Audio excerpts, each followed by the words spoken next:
Jangan cari kesalahan orang. Al-insan, manusia, makanul khata', tempatnya salah, silap, lupa. Kalau mau dicari-cari manusia ini kesalahannya, ya salah semua. Hidungnya salah, pesek.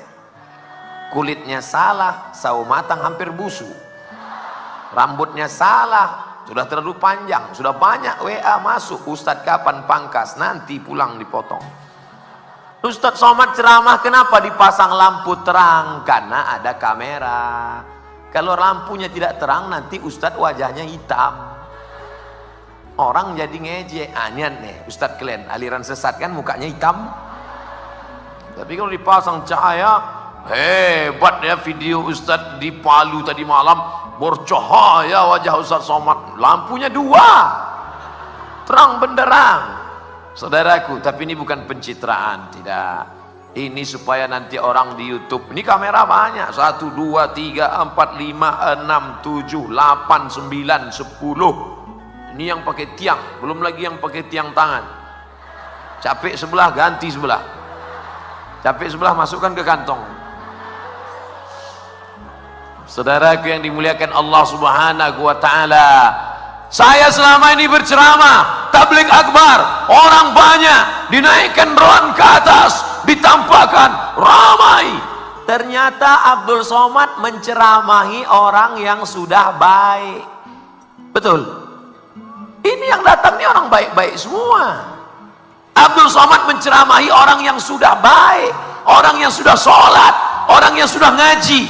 Tadi sore saya diperlihatkan bahwa Abdul Somad bukan apa-apa dan bukan siapa-siapa. Dibawa naik ke atas bukit. Indah Pak Ustadz, indah melihat kota Palu dari atas bukit. Masya Allah, seperti bulan sabit memeluk laut.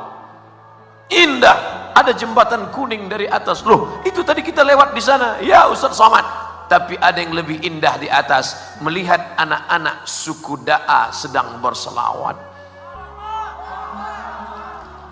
Melihat mereka yang dari rumah kayu mendapatkan rumah batu. Saya tanya, Habib Saleh, Habib Rotan, berapa lama ini dibangun Habib? 20 tahun Ustaz. Dari mana bantuannya? Dari Allah Subhanahu wa ta'ala. Yang sebelumnya tidak mengenal Allah, berdakwah menjadi la ilaha illallah. Berapa banyak ini Habib? 1.500 yang ada di sekitar sini Ustaz Somad. Yang agak jauh sedikit sekitar 5.000. Ustadznya dari mana? Dikirim anak-anak yang dididik menjadi imam, pandai memandikan jenazah, bisa salat, bisa jadi azan, muazin, menalkinkan mayat.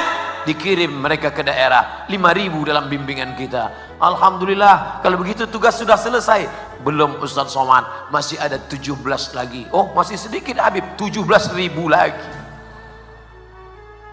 Begitu lembut bahasa Habib. Habib tidak mendoktrin saya. Ustadz Somad, kamu salah selama ini. Kamu ceramah di kota besar aja. Kamu ceramah di ibu kota provinsi saja. Kamu ceramah di Masjid Agung saja. Bukan begitu cara beliau. Lembut, dibawanya naik-naik ke atas sampai turun ke bawah. Saya berpikir ternyata aku selama ini belum berdakwah. Selama ini kau Abdul Somad cuman menceramahi orang baik, yang sudah baik, yang sudah pakai jilbab. Sudah pakai jilbab semua. Ada yang tak berjilbab, rupanya laki-laki. Selama ini yang kau ceramahi orang yang sudah sholat Abdul Somad, maka tidak layak Abdul Somad dipanggil sebagai da'i. Da'i mengajak orang yang sebelumnya tidak mengenal Allah kepada menyembah Allah, yang sebelumnya tidak memakai hijab, memakai jilbab. Itulah da'i, itulah yang mengajak. Ud'u ila sabili rabbik, ajak orang ke jalan Allah. Kita bukan mengajak orang ke jalan partai, bukan mengajak orang ke jalan golongan, bukan mengajak ke jalan mazhab. Kita mengajak orang ke jalan Allah.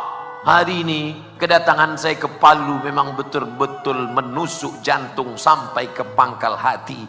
Sampai mati saya ingat kenangan bagaimana ditunjukkan bahwa sebenarnya kita tak ada apa-apa.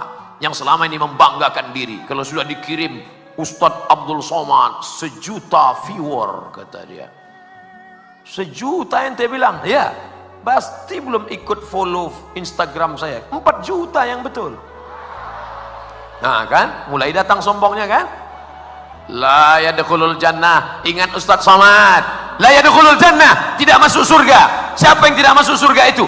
Man kana fi qalbihi, siapa yang dalam hatinya mithqala habbatin min khardalin min kibrin, ada sombong sebesar biji sawi.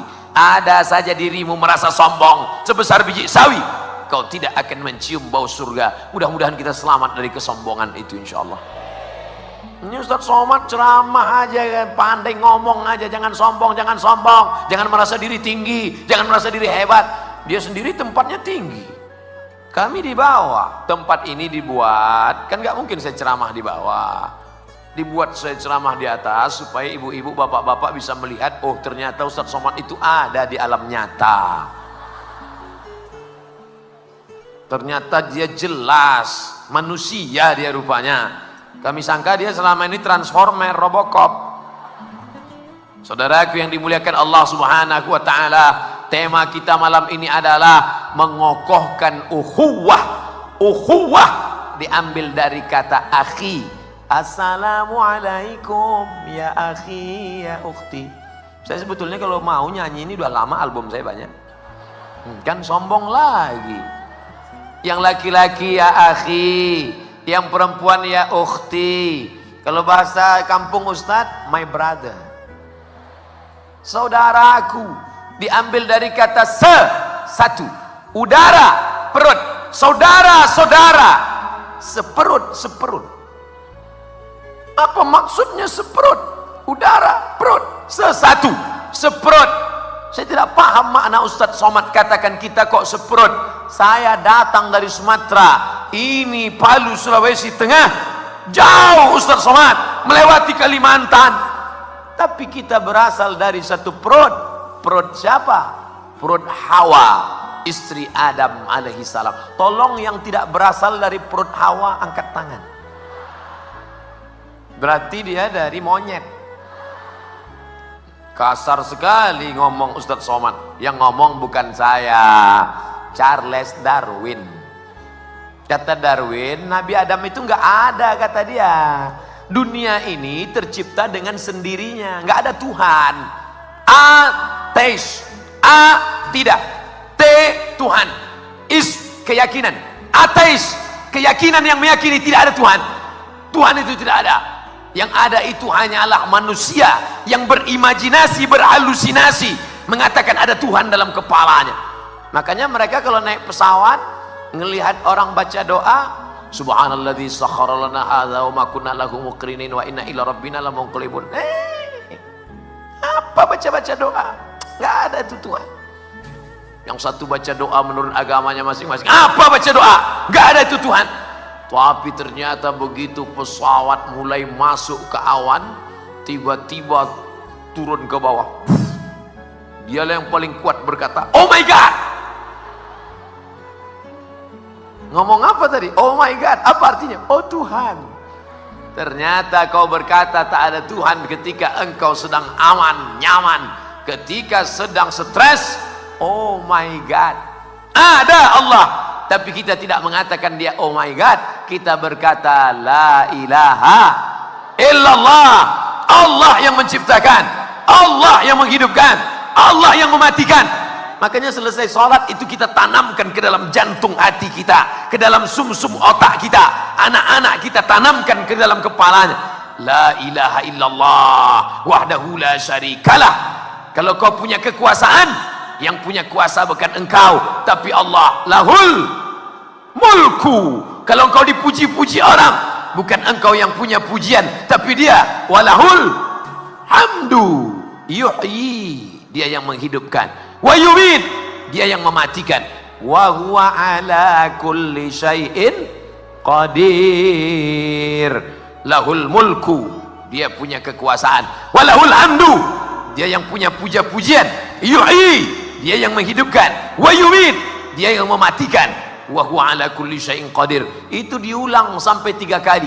La ilaha illallah syarikalah lahul mulku wa lahul hamdu yuhyi wa yumit wa huwa ala kulli syai'in qadir. La ilaha illallah syarikalah lahul mulku wa lahul hamdu yuhyi wa yumit wa huwa ala kulli syai'in qadir. Itu bukan sekedar mantra, itu bukan abrakadabra bim salabim.